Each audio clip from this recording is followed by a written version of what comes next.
an encrypted email service believed to have been used by Edward Snowden, the American whistleblower, has shut down abruptly amid a legal fight that appeared to involve U.S. government attempts to win access to customer information. The U.S. Department of Justice had no comment on Thursday's development. "I have been forced to make a difficult decision, to become complicit in crimes against the American people, or walk away from nearly 10 years of hard work by shutting down Lavabit," Ladar Levison, Lavabit LLC owner, wrote in a letter that was posted on the Texas-based company's website. "This experience has taught me one very important lesson: without congressional action or a strong judicial precedent, I would strongly recommend against anyone trusting their private data to a company with physical ties to the United States." Ladar Levison, Lavabit LLC owner. He said he has decided to suspend operations but was barred from discussing the events over the past 6 weeks that led to his decision. That matches the period since Snowden went public as the source of media reports detailing secret electronic spying operations by the U.S. National Security Agency. "This experience has taught me one very important lesson: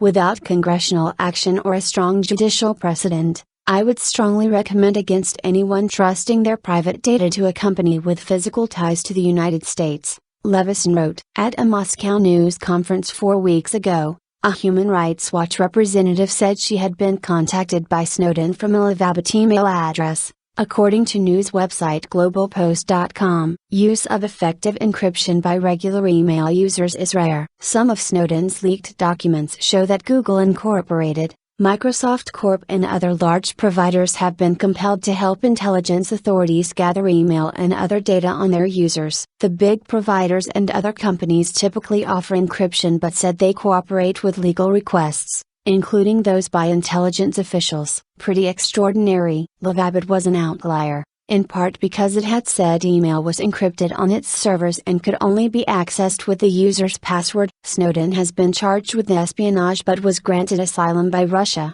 prompting U.S. President Barack Obama to scrap a planned meeting with his Russian counterpart, Vladimir Putin. Lavabit's statement suggested a gag order was in place, and lawyers said that could accompany any one of a wide range of demands for information. The government could be seeking unencrypted versions of Snowden's email correspondence, other information about him, the technical means to decrypt his future emails or those of other customers, or basic information on all of Lavabit's hundreds of thousands of users. It is rare and perhaps unprecedented for a legitimate U.S. business to shut down rather than comply with a government request for information, said Kurt Opsahl, an attorney with the Electronic Freedom Foundation, a civil liberties group in San Francisco that is not involved in the case. "This is a pretty extraordinary thing," Opsahl said. "I'm not aware of another case where a service provider elected to shut down under these kinds of circumstances." Levison said the company has started preparing the paperwork needed to fight in the Fourth Circuit Court of Appeals,